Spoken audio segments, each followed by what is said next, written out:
Good evening and welcome to Apex Online Racing. We're here tonight for the third evaluation race of Season 17 here on PS4. We're at the beautiful Spa-Francorchamps circuit in Belgium. My name's Alex and you might know me as Curly, and I'll be providing the commentary and stream tonight. Joining me in the commentary box is a very familiar face for those of us on PS4 on the F1 side of things, but a new face in the commentary box. It is Don Silva. Don, how are you? Good evening, I'm okay. First game for me, so kind of nervous. Yeah, I'm sure you're not the only one that's nervous tonight. Plenty of drivers out there, their first races here in AOR, obviously preparing for the new season, and for all new drivers this evaluation race is required.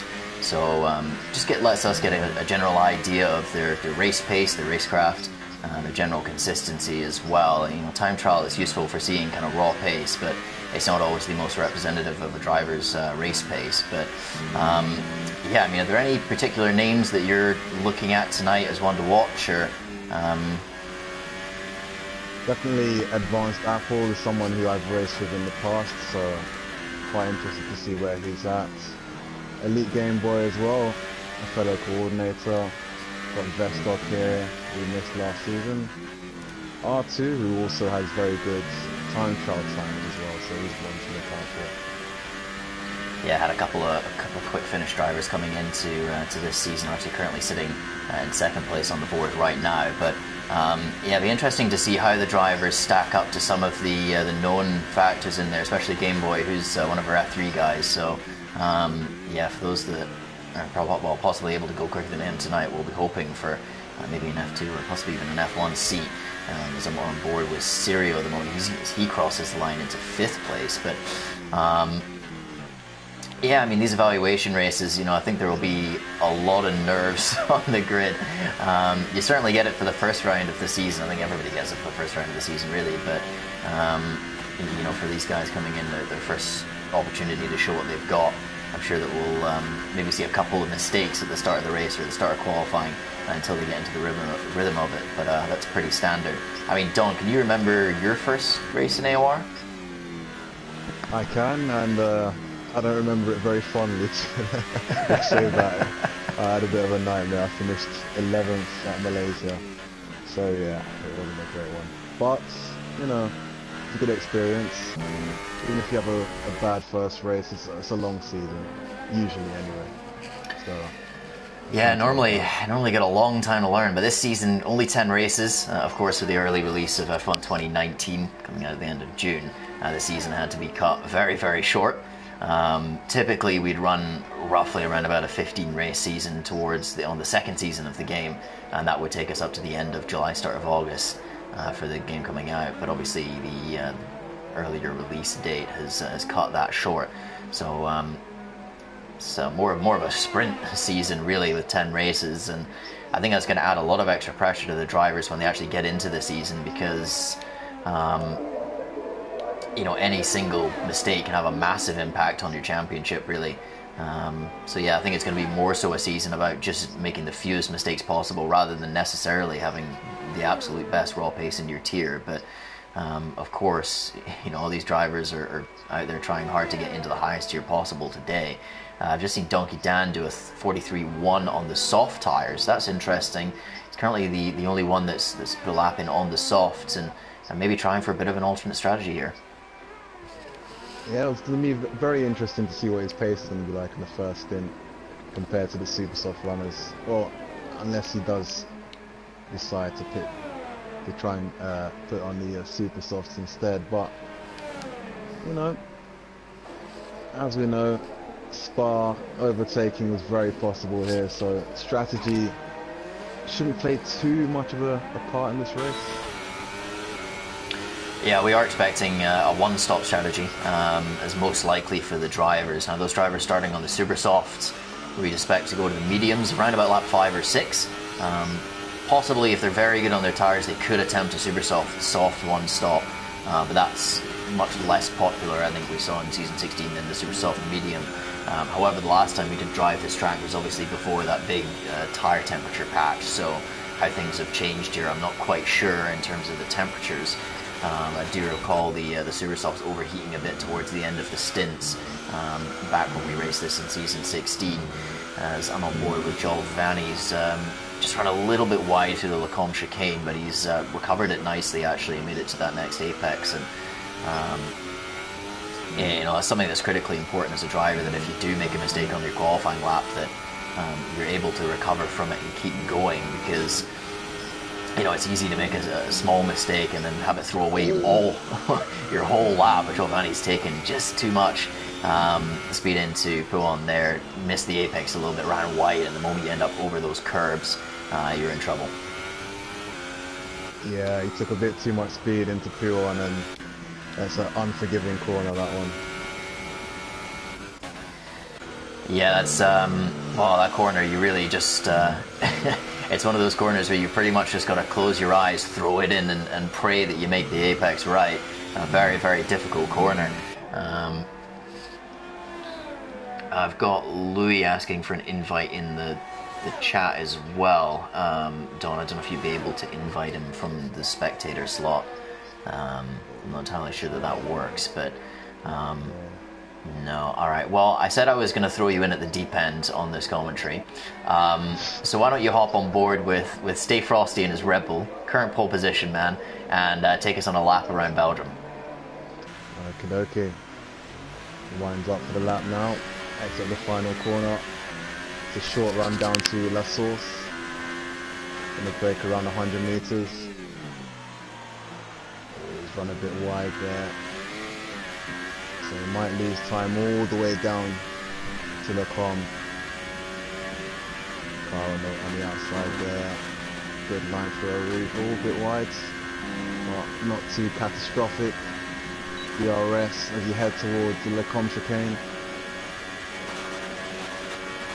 Quite a late braking zone for this one, 75 meters. It's got in at 4th gear. Yeah, the front end's working well on this Red Bull. It's been a solid lap so far as he goes towards No Name. Oh, a bit of oversteer on the exit there, but nothing too bad. On the run down to Puon now. Good speed, he's kept it within the track limits as well. I'd like to see that. Up into the Fania chicane. 5th gear, downshift to 4 for a bit. Back up to 5th, 6th. Stabilo. Good line through there. Curb pull threat. Nice and smooth. Now we go towards Blanchimont.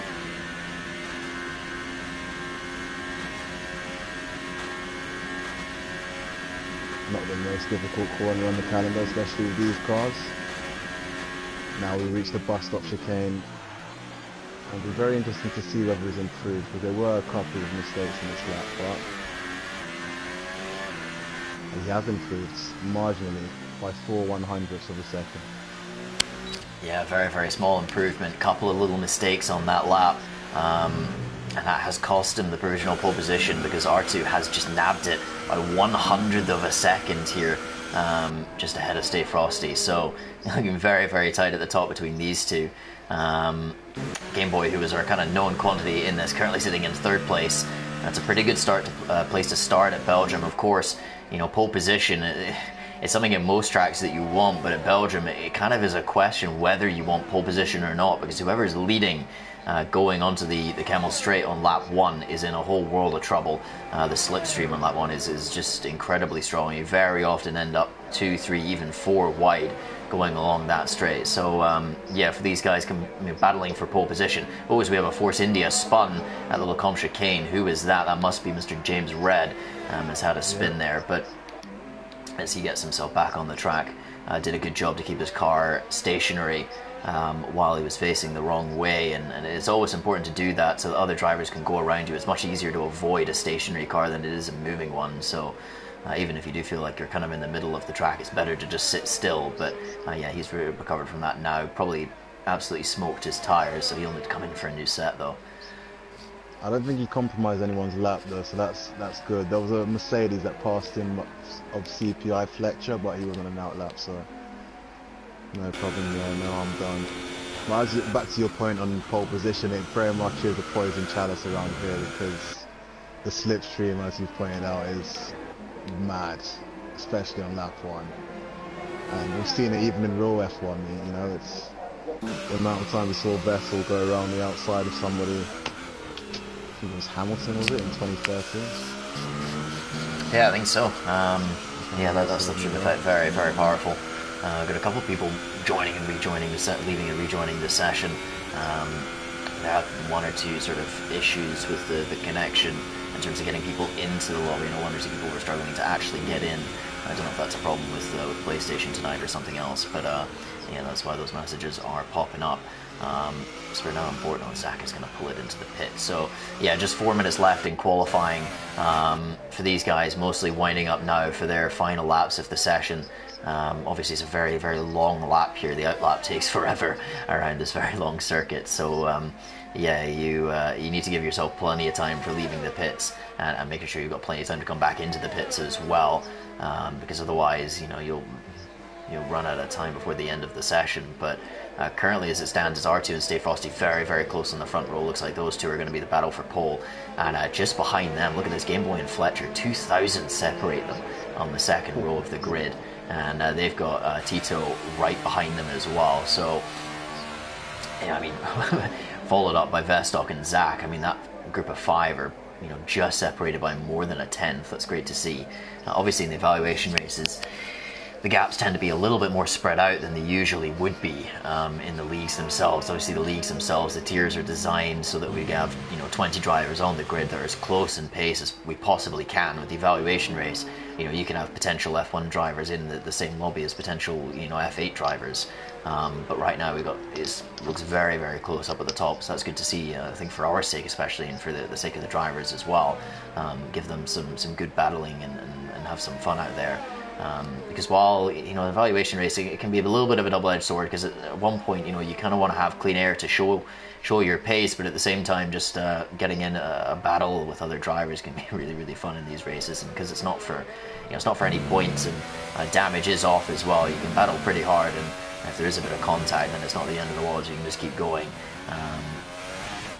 Because yeah, I mean, we've always had the damage off of these evaluation races as well, because you know, quite often you'll have people testing things out, maybe new setups and so on, and there'll be a mistake or two and they'll end up on a wall, and just allows them to keep going and you know, not have to do yet another evaluation race to get some representative lap times in. But yeah, we're coming towards the end of the session. Who do you think we should hop on board with, Don? Let's go up on board with R2, I think. Well, in fact, Stay Frosty, I think he just... who's closest to the lap? I think, yeah, Stay Frosty's closest to starting the lap. He's just going through Blanchimont right now. R2 is only at the comms, so... Yeah, one driver out of this sort of top section we got ahead of him is Vestock. He's just started a lap, currently sitting in 6th place. Vestock raced in the leagues, I believe in F1 2017, he raced in season 14 and 15. So he's one to keep an eye on as well tonight. But yeah, Stay Frosty in his battle for pole position, once again running a little bit wide through the source, just not quite hooking up the apex there, and that'll cost him a bit of time. Looked like he got a decent exit though, so you shouldn't lose too much along this straight, as it is flat out for I think about 25 seconds from the source all the way down to the Lacombe chicane, as he's got the DRS wide open now and making his way into Lacombe. We'll see if he uses, well, how much curb he's using compared to some of the other drivers. A fair amount on the inside there, and then a lot as well on the second apex. Runs a little bit deep though. That second apex has quite a tight line through the third, so we make our way down the hill now, and does get the car tucked in better than he did the previous lap. Oh, he's very wide through the no-name corner, runs it completely off of the track, and I'm not sure whether that will have invalidated his lap or not. Did look like he maybe lost a bit of time, so possibly Codemasters will be kind to him on that one. Looks like a good run through Puan as well, as he makes his way down towards the end of the second section, this fast chicane here. Revving out 4th gear and then a short shift into 5th for just a little bit of extra stability as he tucks the car in nicely. This is looking like a solid lap from Stay Frosty, but will it be enough for pole position for him as he comes into the 3rd sector? And this sector, once again, like the 1st sector, it's all about that straight line speed. You need a bit of wing on the car to make your way down the hill through the 2nd sector, but now any extra wing that you've added will be hurting you all the way down to the bus stop, looking for just before 100 meters to brake. That's maybe slightly deep. He's not taking too much of the curves through the bus stop, but it's a safe line through there as he takes the shortest run to the line. It is pole position for Stay Frosty. R2 is quite a long way back on the lap at the moment, but he's currently pushing really, really hard through that middle sector. Had a pretty clean line through the no-name corner as well.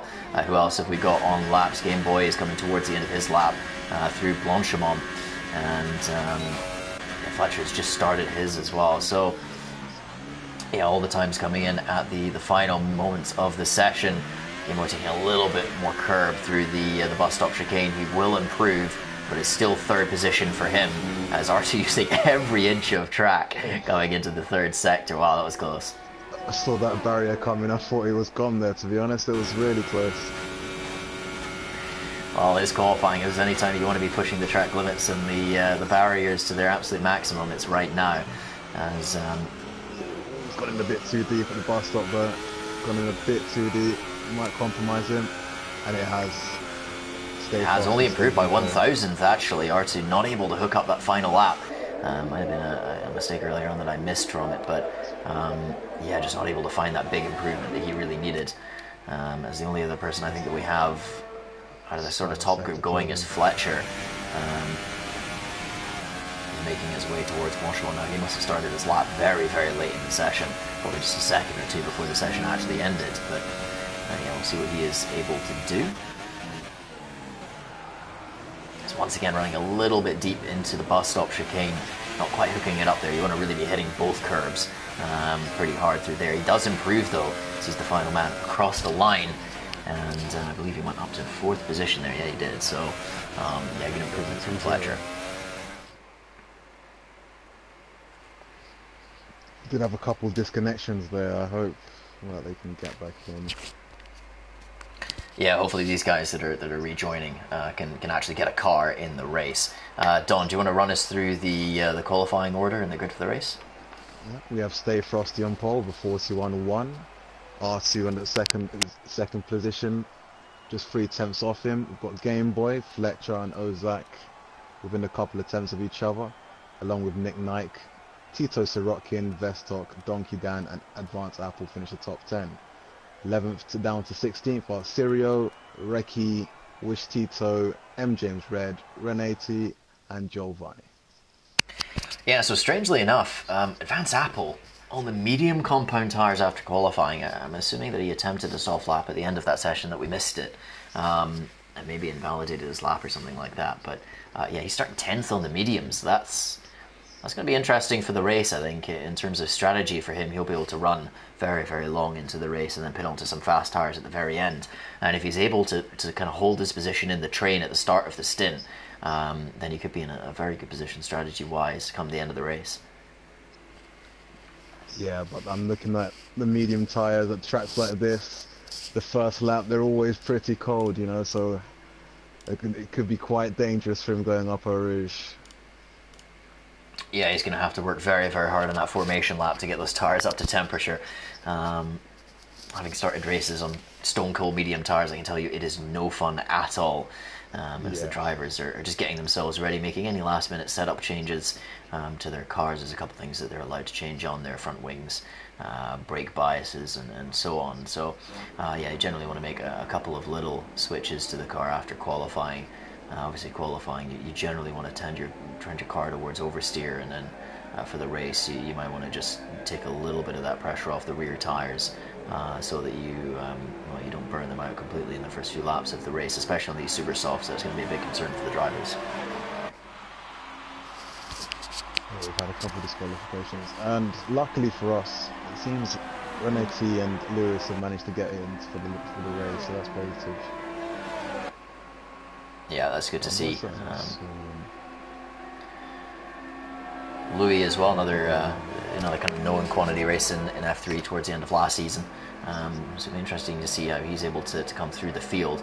Looking outside of the top 10, we've got basically everybody on the softs apart from Giovanni, who's on the super softs. who's actually, I think, him and Donkey Dan have run into each other somewhere on the formation lap, and yeah, those guys will be sitting on the grid. Lucky for them though that they're on the super softs, getting disqualified, because if they were, for example, on the softs and mediums, they would have very, very cold tires off the start of the race, and that first lap would not be fun at all, whereas on the supers it's not so bad. Yeah, they've been heavily compromised there. The softs should be decent for the first stint, after around lap 4, once the super softs start to drop off. But advanced lap on those medium tyres, if he can keep the pace up, then he could be in with a shout of a good result here. But they do take a long time to switch on, especially at the start of the race. Yeah, got to make best use of that slipstream in the first couple of laps to try and stick with the guys ahead of him.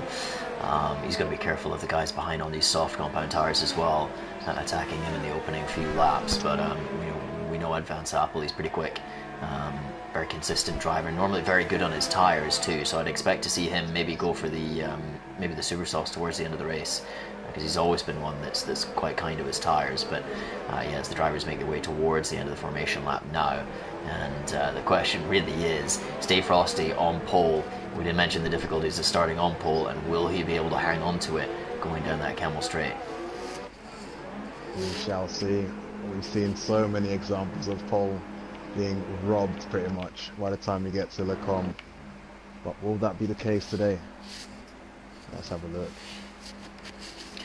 As the drivers ready themselves, the lights coming on. It is the third evaluation race on PS4, and well, the third out of 4, so the last one will be tomorrow. It's Stay Frosty on pole, did the job in qualifying with a great lap of 41.1. But he's got a lot of work to do in this race if he wants to hang on to that position. A couple of quick starters behind him as well. Game Boy's normally pretty quick off of the lights, as we will build our way up to 5 lights here in Belgium. Frosty on your left, R2 on your right. And it is just about lights out. No, we've been held. Hold on. We've got a McLaren that's off way ahead of the rest of the field, and now we're away. The drivers were held for an eternity there, as Stay Frosty manages to hang on to the lead into turn 1. I think that's caught a few of them by surprise. I think Tito might have a drive-through off of that. But Stay Frosty has had an absolute stormer of a start, and look at him streaking away from the rest of the field. He should be able to hang on to this position, and behind him, Game Boy is coming under a lot of pressure from Fletcher, who's getting right up under the rear wing of that Renault, as Game Boy is getting very, very close to R2 actually, down in towards the Le Combe chicane. He goes for a bit of a lunge. I think he was actually caught out by how early R2 broke, and nearly ran into the back of him, just about managed to avoid it, but he's managed to avoid contact there. Fletcher all over the back of him and not quite able to get a move done as well. It looks like Tito's car has disconnected, so yeah, that'll be what's up there. Yeah, I think I saw it on the formation lap, but I wasn't too sure whether he just paused the game or something. But no, I think he's definitely disconnected. Oh, Game Boy running very, very wide through Pouin, though. Here comes Fletcher down the inside into the fascia cane, and they are going to go side by side through there, and he's, I think, just about got the move done. Game Boy's hanging it on the inside, though. Oh, there's been contact. He's spun out. He's gone. He's got to be careful about rejoining the track here as well. Ooh, he's running. Force India's run into him there. Not the best of rejoins. Fortunately, there's no damage, though. Thankfully for that. Otherwise, Force India would be in a world of pain right now. But yeah, a bit of contact between the two. I think there's banged wheels, and Game Boy came off worse because of it. But he is now down to 15th and has a monumental task if he wants to get himself back up towards that lead group. You've seen this Vestox just gone in deep. A bit of contact with Nick Nike and the Sauber, but no harm done there. And Game Boy at least making one position back into the bus stop there. Vestock now is in a really good position to have a go at Nick down the Camel Straight. So we'll hop on board for this, although Nick's going to get a healthy slipstream from Fletcher in front of him as well.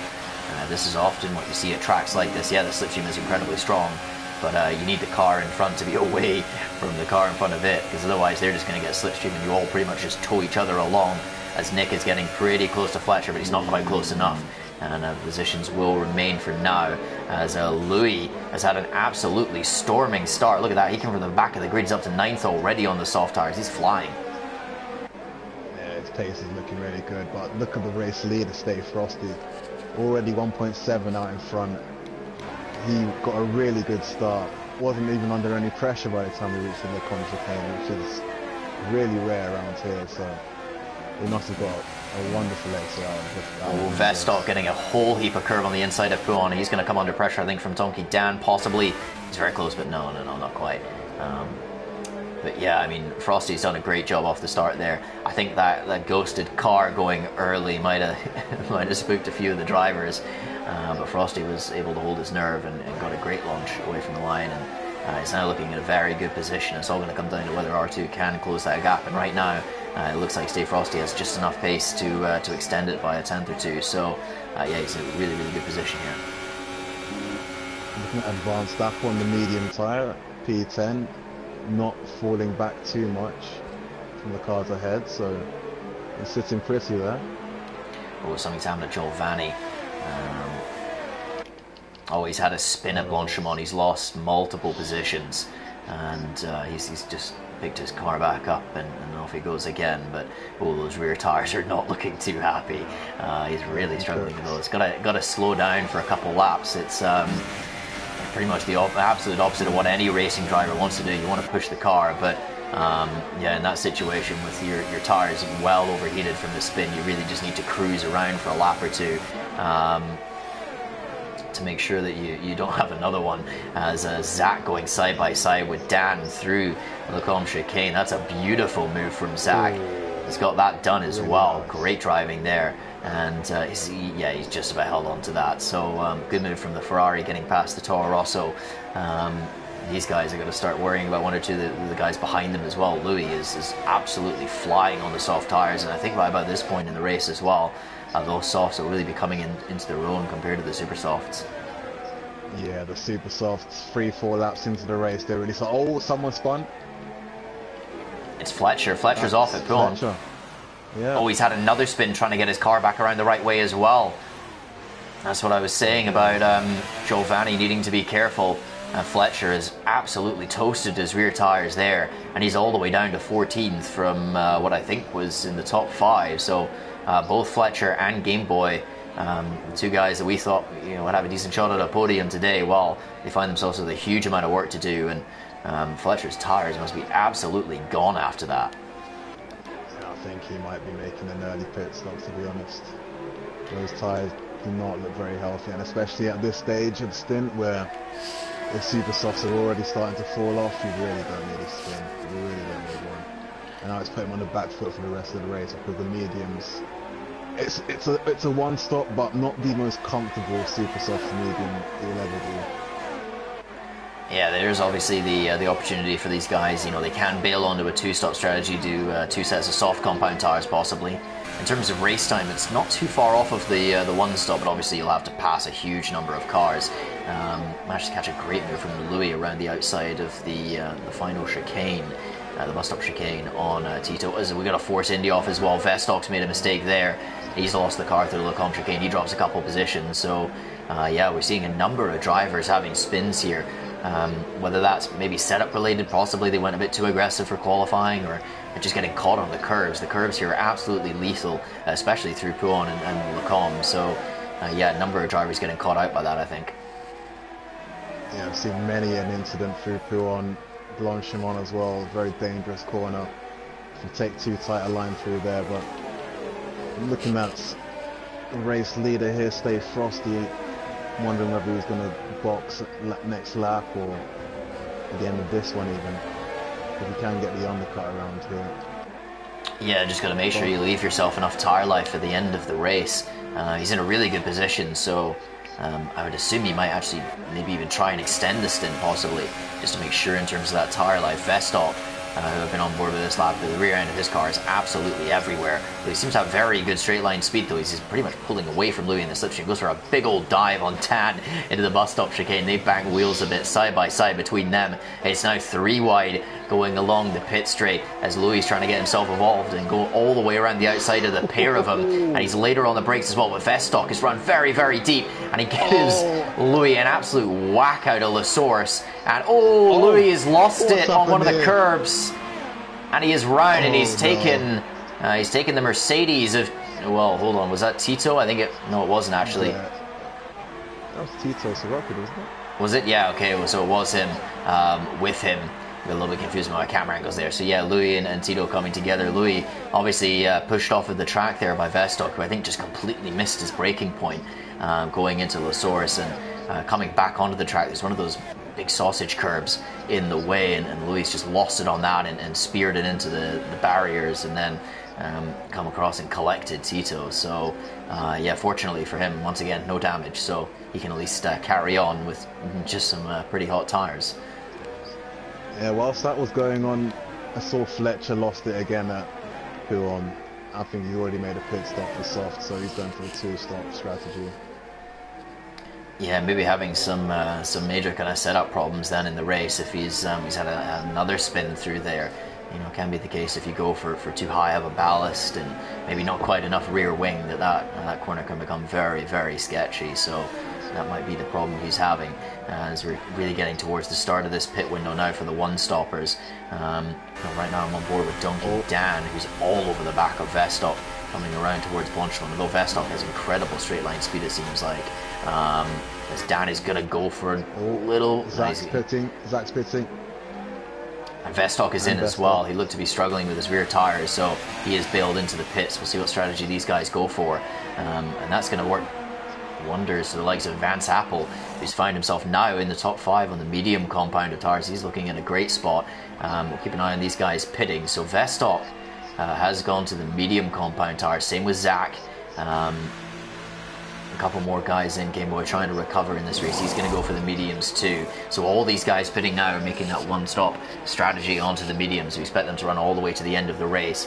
And now it's just about whether they can undercut. I think that Zach has a half decent chance possibly of undercutting maybe Nick or R2, but yeah, he's got to get in a good lap or two on these medium tyres, because it does take a little bit of time out of the pits to warm them up. So yeah, generally for an undercut you typically would want 2 laps rather than 1 lap, but we'll see when the leaders come in, whether they come in on this lap or the next one. If they come in on the next one, then Zach might gain a huge amount on them. I think Zach was kind of forced into the undercut because his teammate R2 didn't pit, so he sort of knew he had to pit, otherwise going to lap 7 would have been a bit of a risk. Yeah, looking a little bit further down, we got Reki right on the back of Game Boy. Game Boy on those cold mediums. Reki's got his softs up to temperature. He had a very, very early pit stop. Or did he actually? No, sorry, he started on those soft compound tyres. I'm getting mixed up with the lap number. So he started on those tyres. He was all over the back of Game Boy through the first half of the second sector, but once Game Boy, I think, gets those tyres up to temperature, Reki might struggle to stick with him, as we do have our leaders in the pits now. So Stay Frosty, R2 and Nick are all in, and I'm assuming that this is for the simple one-stop strategy onto the medium compound tyres. Stay Frosty does go for it, although it looks like he's been held possibly a little bit in the pit lane. Well, that might have just been a spectator cam glitch, but where is Zach? Let's go on board with him and see whereabouts on the track that he is. Coming out of the final quarter now, and is he going to be able to get the jump on any of these guys coming out of the pit lane? So he makes his way through the source, and actually I don't think that he has. He hasn't been able to get any real sort of gain on those guys off of that pit stop. He's still a good sort of 3 seconds behind Nick, so the undercut not working out too well for him. Also looking a little bit further up, R2's found himself some traffic with Sirio, so R2's going to have to clear that pretty quickly if he wants any hope of staying with Stay Frosty. He's actually managed to come out of the pits after his pit stop in 2nd position. That's incredible. This goes to show the pace that he had up front. I think he had a 4-second gap before they pitted, and he's even extended that. I think R2 may have got held in the pits from what I saw on the spectator cam, but Stay Frosty's been in a class of his own right now, and let's see what he can do for the rest of the race. Yeah, looking very, very good. He's got a good amount of clean air up ahead of him to advance Apple 4.5 seconds there, so it'll take a little bit of time for that gap to come down, I think. Yeah, that's for advanced Apple. His mediums have still got quite a bit of life in them. It should be... They're a tyre that seem to get better with age. It's a strange one.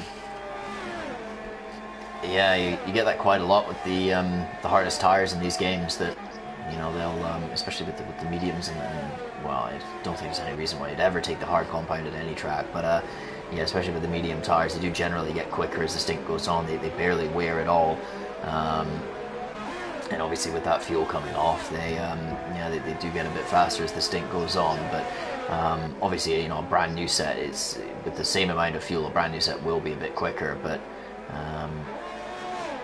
they're a really excellent race tire. But yeah, I mean, for Stay Frosty, he's just got to keep his cool and slowly edge down that gap to Van Apple. And once he does catch up to him, he's got to ensure that he gets that move done cleanly and not lose too much time battling.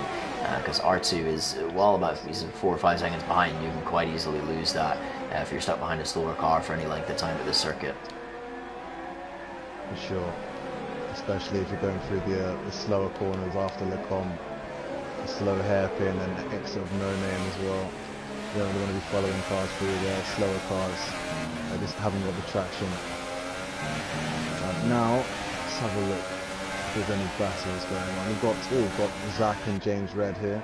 Vestock. That was optimistic. That was incredibly optimistic in the pull on. He showed the nose, and Zach was having absolutely none of it. He's gone. Oh no. He spun out, yeah. So a bit of contact between the two of them. I didn't have quite the best camera angle for seeing what happened there from Zach's point of view, but yeah, a bit of wheel banging, and Vestock is round. He's going to have some very hot rear tires now as well. But yeah, he went for a really audacious move into Pouon, and Zach was having absolutely none of it. He's all over the back of James now. James obviously starting on those soft tires, I think. So he's used most of the life in those by this point. And he does stay out, but I think this is just a matter of time before Zach can get him. He's almost going to get him before turn 1, I think. James Red's tyres are looking really worn, really worn. So much oversteer coming out of the bus stop there, and it's a comfortable move for Zach in the back. Thing is, though, Zach's got this move done before the Camel Stray, and now I think James is just going to come right back at him. Although, big moment there. But yeah, James' tires are so gone. He was actually having to lift through erosion, the slipstream. So clearly those tires are pretty much dead. He's also running incredibly low on his ERS. He's got basically nothing left. So yeah, for him, he's not really got much left to fight with, I don't think. He'll be making his way into the pits sometime relatively soon. And he's got Donkey Dan coming up behind him as well on some new medium tires, and those will be up to temperature now and very quick. Yeah, this is a track that trains the ERS. It's incredibly difficult to harvest anything around here. You're full throttle for most of the laps, so anytime you're running it in medium or in low, you're losing lap time, and it's a balancing act really. Fuel, ERS, take your pick. We've got Donkey Dan here just behind James Red. Yeah, James Red's tyres I think they've gone off the cliff now. A little bit of contact between the two of them. It's really holding up Dan here. Dan's desperately trying to find a way to get around him, going around the outside. Well, it's not a usual sort of overtaking place, but he does get his car ahead now. He'll probably have to park it on the inside for the bus stop, just to make sure to avoid any kind of dive from the Force India. Although Dan's actually pulling away despite the slipstream, so he's got some good straight line speed. And will James pit? Yes, he will. He realizes those tires are absolutely gone, and he makes his way in for his single pit stop in this race. He'll probably go into the medium compound tires for that. I think he stayed out too long, to be honest. Yeah, I think so. He lost a lot of ground in that last lap or two. It's always tough to know when to pit. It's such a long lap here that, if your tires are starting to go at the start of it, they'll be absolutely gone by the end of it. But Louis as well, right on the back of Tito. Louis obviously just having made his pit stop. He started on the soft compound tires, and he's now on these brand new mediums. He's going to have to go all the way around the outside of Lecombe chicane. He's quite late on the brakes though, as they do go side by side through there, and they still hold it side by side. This is great battling to see. Tito manages to hold on to the position, and he's going to go very defensive indeed down the hill, and Louis is not able to do anything about it. He can't find a way past. That's brilliant defending from Tito there. Fantastic to see. He placed his car in just the right position there. Go through Pouon there. No. Oh, Tito ran a bit wide there. Louis followed him. Louis looks like he's got the measure on him right now. He's definitely got the pace. Yeah, he's got a couple laps. Very quickly. Yeah, a couple laps fresher tires as well. It does make a big difference. As Tito's run a bit wide, this is a great opportunity for Louis here down into the bus stop chicane. Surely he's going to get the move done. Although he's almost alongside too early. He needs to tuck into that slipstream as they make their way towards Blanchardon. Although look at the straight line speed on that Mercedes. He's looking very, very quick. And Louis is going to have a hard time getting even with him before the bus stop, as Tito will defend. Louis is going to throw it around the outside. He did this earlier in the race, and he's going to do it again. Nice. Beautiful move from Louis. Beautiful. Really nicely done. Really nicely done. Louis, considering he spun out at turn 1 with that incident he had earlier with Tito, in fact, he's made up a lot of ground. He's not that far behind Vestok and Donkey Dan. It's only a few seconds. So his pace is looking good. Let's just see if we can make it for the end of the race, make it to the end of the race without making another mistake. Yeah, he's got about a 4-second gap up to Vestok ahead of him. He's currently battling with Donkey Dan. Steve Frosty has also just taken the lead of the race. Of course, he was in the net lead beforehand, but he has just passed Van Zappel on the track. He was yet to pit. The only other person we've got out there that's yet to pit is Sirio in 5th place, and he's on the soft compound tires. So him staying out this long, he might be trying to run past the halfway point of this race and maybe go into the supers towards the end and be very, very quick. Be interested to see if he's able to make the tires last that long. I think there were 1 or 2 drivers in Season 16 that tried that strategy, but yeah, you've got to be very, very kind on your tires. Zach storms past him on the mediums, though. Those softs look pretty done. I'm going to have a look at his lap times, because we saw with James that the softs completely fell off the cliff for him, and right now he's in the low 49s on the softs, which is, wow, not the greatest of pace on that tyre. So during all of that, Tito has somehow ended up ahead of Louis again. I'm assuming he got him along the Camel straight, and Louis is going to have to go for this move once again around the outside of the bus stop. He loves this overtaking manoeuvre. But around the outside he goes once again, much later on the brakes. He runs a bit deeper this time though. And Tito, he just got it slowed down. But once again, look at this. Tito's in a great position now because he's going to be well within the slipstream in DRS for the Camel Straight. And I think for Louis this stage, if Tito's able to get back past him here, looking at that, though, Louis had a brilliant exit out of the source. He stormed off down the road from Tito, and I think he's just about got himself a big enough gap. We'll see how much Tito's able to close in with the slipstream and the DRS, as Louis already kind of weaving a little bit to try and break the slipstream. But yeah, he's more than, much more than he needs to be ahead of him. So Van Zappel picks up a time penalty, but Tito's lost it. Wide. He's run wide. Oh dear. Just got a bit ambitious on the throttle through the Lacombe chicane. Ended up on one of those curbs, and those curbs are absolutely lethal. And Tito has dropped down into 11th place. Fortunately for him, there's a big gap behind him to James Red. Things down the back of the field are very, very spread out. A number of these guys haven't had spins. Fletcher, I think, has been off 2 or 3 times at this point. But yeah, up front it's still relatively close. We've got some good battles going on. There's a good 3-car scrap now for 6th place with Vestok, Sirio and Donkey Dan. Sirio must be pitting sometime relatively soon. He stayed out for 11 laps so far on those tyres. I'm assuming the only possible reason he would stay out 11 laps on the softs is that he's trying to go supers at the end, but I don't know if he's losing too much time for that to be worth it. I think he definitely is, to be honest. I don't think the super softs or the opposite of it is really worth it on this track. Yeah, the supers are a quick tyre, but the time you lose on warm tyres around here, it can really destroy your race.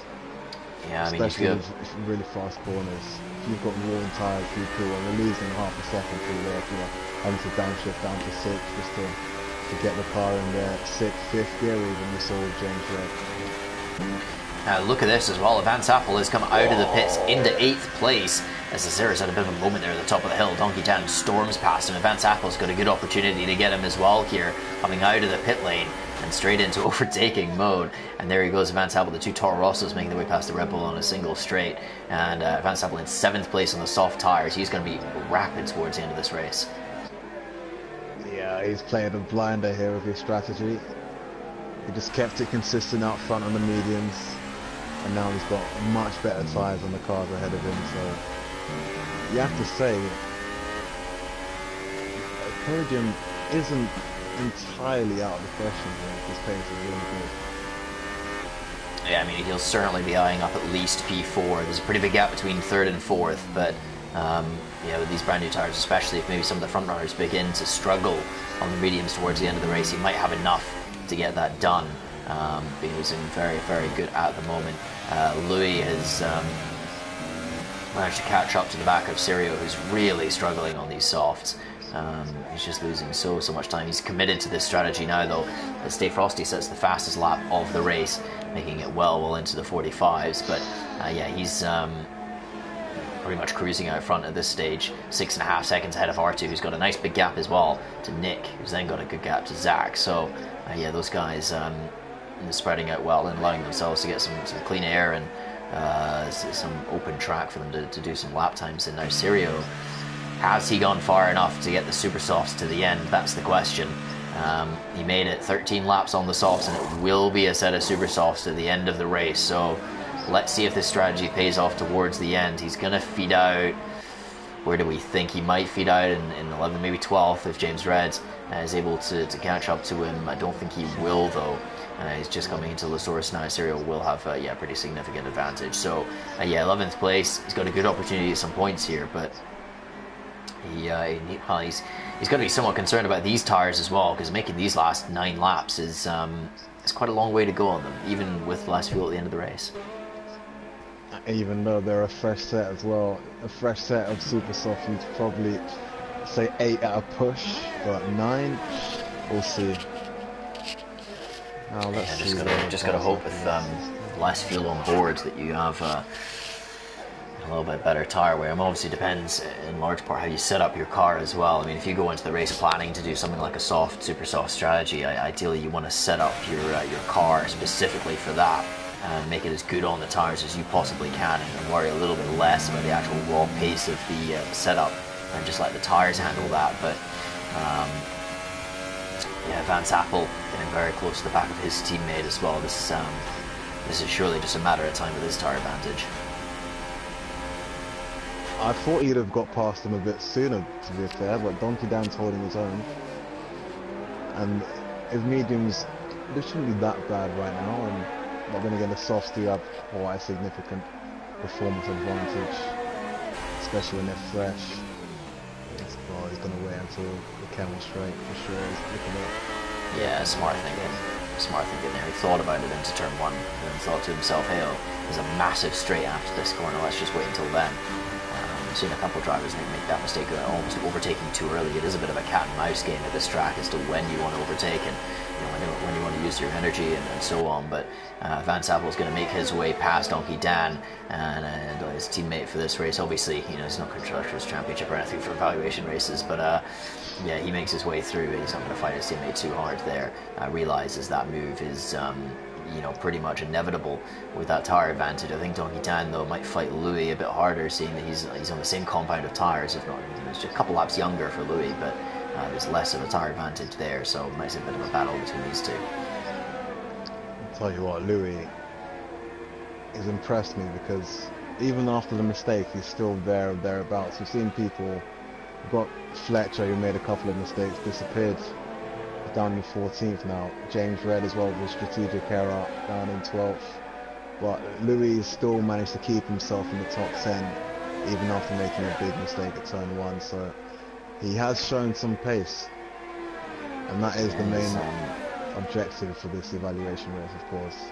I think he's running a fairly similar kind of pace to Nick in 3rd place. So yeah, Louis some really strong pace, but obviously that incident earlier on costing him a huge amount of time. He's going to go for the dive into the bus stop. He's very late on the brakes once again. Once a little bit deep, it gets it done, and not much Dan could really do there. Well executed move by Louis, but once again, is he going to have an opportunity to possibly get back at him?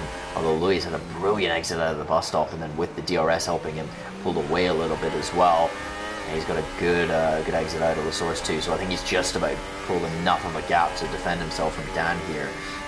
He's going to go chasing off after Van Sappel if he's able to hang on to this position for this lap. He's going to have DRS there, Dan.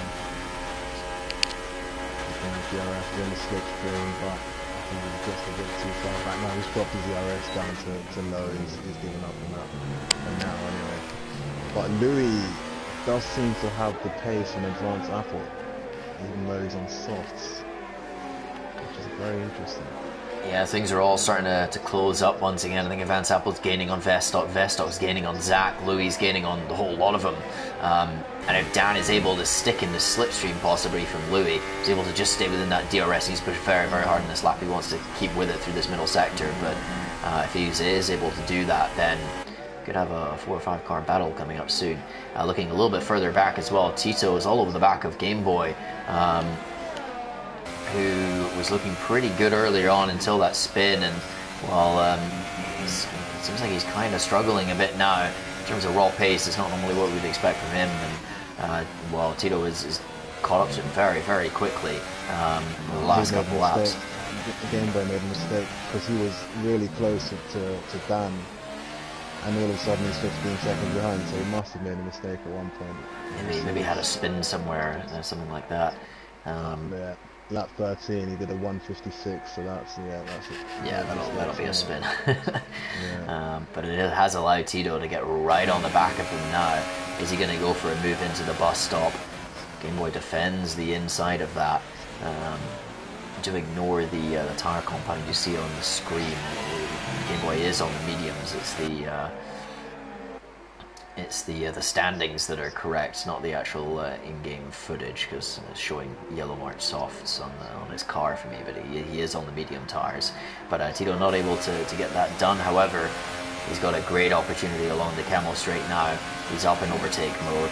He's got the slipstream, he's got the DRS, he's got a massive wiggle through Rouge, just about holds onto it, and here we go, he's going to storm past the Renault driver, who's, he's not even tried to defend that really, he's using lower ERS mixes than Tito, and he will slot in behind and maybe just nab a bit of slipstream for a couple laps, and possibly, if he's able to hang with him, possibly try to make a move towards the end of the race.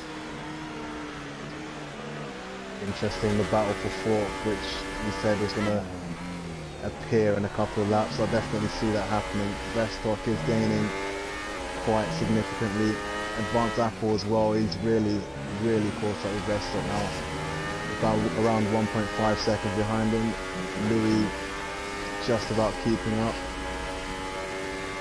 Advanced Apple seems to be making up a lot of his time in the middle sector, and that's not really surprising considering he's on the softs. The grip through Q1. But now, I'm not sure whether Zach's just struggling or whether the guys behind him just have that much of a pace advantage. Could be, of course, the guys behind haven't been involved in a couple of incidents. I mean, Vestock's had a spin. Louis obviously had that big incident at turn 1. Van Sappel as well, starting in 10th place, and that alternate strategy is working out pretty well for him now, but he lost a bit of time in the opening laps because of that. But critically as well for his race, Dan has been able to stay within the DRS range of Louis, and that's allowing Louis to pretty much just drag him along with him up towards Van Sappel and Vestock. Well, Van Sappel's just lost a lot of time to Vestock, and he made a bit of a mistake somewhere because that gap has increased significantly, and Louis is almost within the DRS range of Van Sappel now. Assume he's made a mistake at the top of Eau Rouge there. So that's pretty much the main mistake area apart from Poo on this track. Especially on... Oh, he's on the softs even, so I can't even defend him with that one. The mediums are more... the mediums are the tyre that we expect to see the most mistakes on, just because they just lack that rear grip. Yeah, that all depends on the setup as well. I remember for season 16, attempting 9 ballast through Rouge was it was a bit of an effort. We'll put it that way. So Did you yeah, I actually mean, run 9 ballads through the race? Good to me. I don't think so. I only had about 10 laps of practice for that race, so I went with 8 to just be safe. But yeah, something for the drivers to test out. I mean, it's, you know, running that kind of setup is worth a huge amount of time in the middle sector. You know, it can be worth 4, 5 tenths maybe coming down the hill to run with a more aggressive setup. But of course, you've got to be careful that going up a Rouge and maybe into Poulan as well, and you know, over the curves, and then especially towards the end of the stints, that you're being really, really cautious. This kind of midfield battle looking very interesting. Vestock has actually gotten the DRS. He's then lost a 10th up a Rouge, but he has gotten it, so he's just closing up to the back of Zach now. Expect to see a bit of a battle between these two towards the end of the race. Louis has gotten himself within the DRS of Vance Apple too, who's not making the headway we expected on these soft compound tyres. He's not got them working quite as well for him as I think he did the mediums. He's been very, very quick relative to the rest of the field on the mediums, but now on the softs he's just not making the ground that he needs to. He needs to be up on the back of Vestock before he gets his move done on Zach. But yeah, I think Tito and Game Boy are battling again. Looks like Tito's just passed Game Boy. Vestock's gone, Vestock's gone, Vestock's gone. It's fun. Oh no. I didn't quite catch what happened, but I just saw his car sideways on track there. Oh dear. I'm gonna assume he touched the inside curb that Poulan. Yeah, but I think that's a fair bet. When anybody goes off at Poulan, you're generally betting on one of the two curves, either the inside or the outside. But yeah, Vestock spinning round, and that has shot any hopes of him getting P4. He's going to be struggling on those tires as well. He'll be very, very unhappy with that. Yeah, I mean, Vestock, I think throughout this race, when I've been on board with him, his car has looked very tail happy, and I think that's bit him a couple of times, given him some great pace, but yeah, he's had a couple of big moments and a couple of spins, I think partly because of it. And his box as well. I think he's definitely running a high ballast setup. That's a no-brainer. But now his box, I think, he's cooked his mediums. Both Game Boy and Tito running completely deep at the bus stop, trying to outbrake each other, and they've completely missed the corner, both of them. Game Boy's had to pretty much take the escape road across the, just skipping the final apex. He has given up plenty of time to make sure he's not gaining any kind of advantage. And actually, Vestock has managed to come out of the pits right behind them. So despite spinning and losing all that time, he's still in the points. So yeah, it shows how big that gap was. But a little bit comical between the Mercedes and the Renault there, just trying so hard to outbrake each other that well, they've outbroken themselves. I must have missed that one. That would have been pretty hilarious, to be honest. Would have been another. Was it Jensen Button and Sebastian Vettel who crashed at the bus stop a few years back? Was that 2010? I think that was in the wet, wasn't it? Yeah, 2010. Vettel went straight into Button's side pod. Yeah, I think so. I think he was trying to outbrake him and probably locked the rears or something in the wet, and just skewered into the side of the McLaren. But yeah, fortunately, Game Boy and Tito, managed to avoid each other.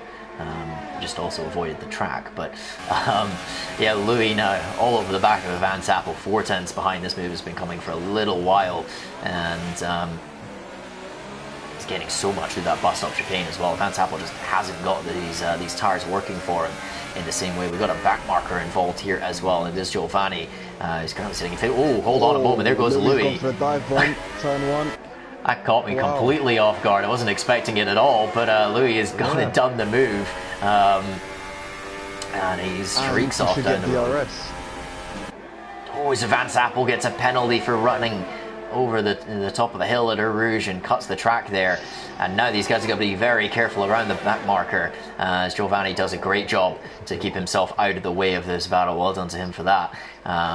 But yeah, Vance Apple not able to regain that position off of Louis. Smart thinking there from Louis, going for the dive at turn 1, getting the move done then, and knowing that he would get some DRS along the straight from the lapped car. That's yeah, some quick thinking from the Williams driver. Very quick thinking. He's played a blinder there, a proper blinder. Now Zach is struggling as well. I think he's there for the taking.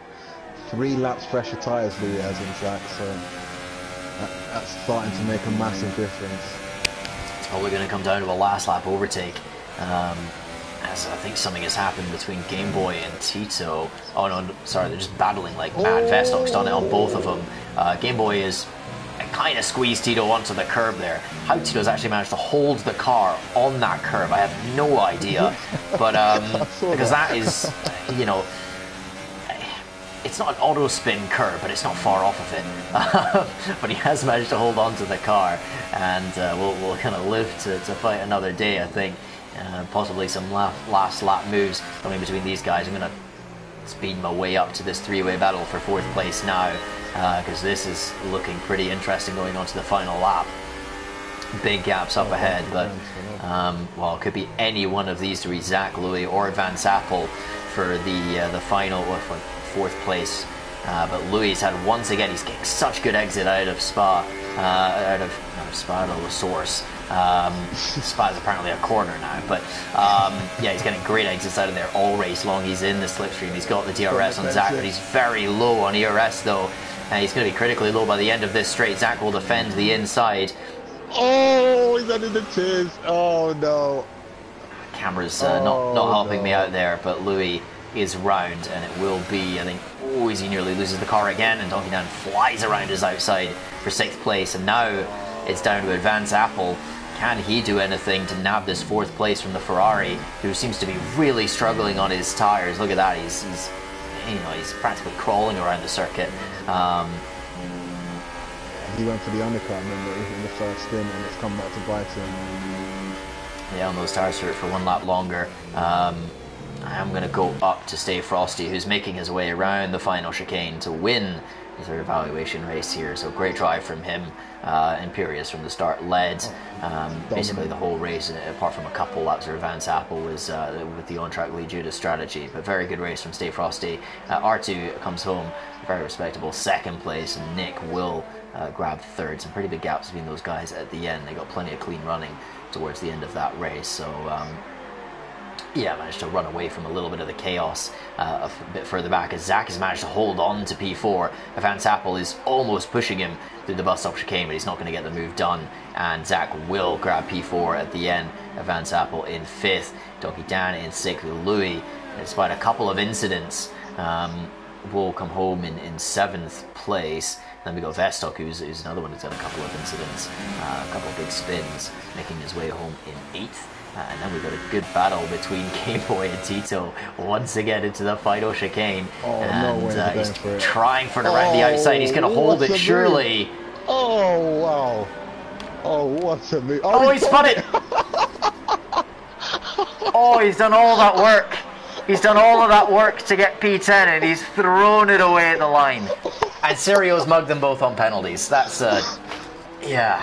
Oh, well, wow. It was a beautiful overtake. You got to give him credit for that. But yeah, Tito just getting a little bit overzealous before the line. I think he was on the curb a little bit and then just lost it. But yeah, he will come home in 11th. So Sirio somehow has managed to steal 9th place from the pair of them at the death. And his strategy, I don't think, worked out too well for him. Trying that soft, super soft, tires just didn't quite have the life to really make it work. But yeah, I gotta say that was a pretty entertaining race all around. That was a really, really good race. So many good battles in the midfield. We saw Louis there, Advance Apple, Nick, Vestock, some good racing. Many an incident as well, but a strong result from Stay Frosty to win by, what was it, 12 seconds in the end, I think it was. Yeah, I think so. Really very good stuff from him. Fletcher has left the session, and I don't blame him for that one. A bit of a race to forget, I think, for Fletcher.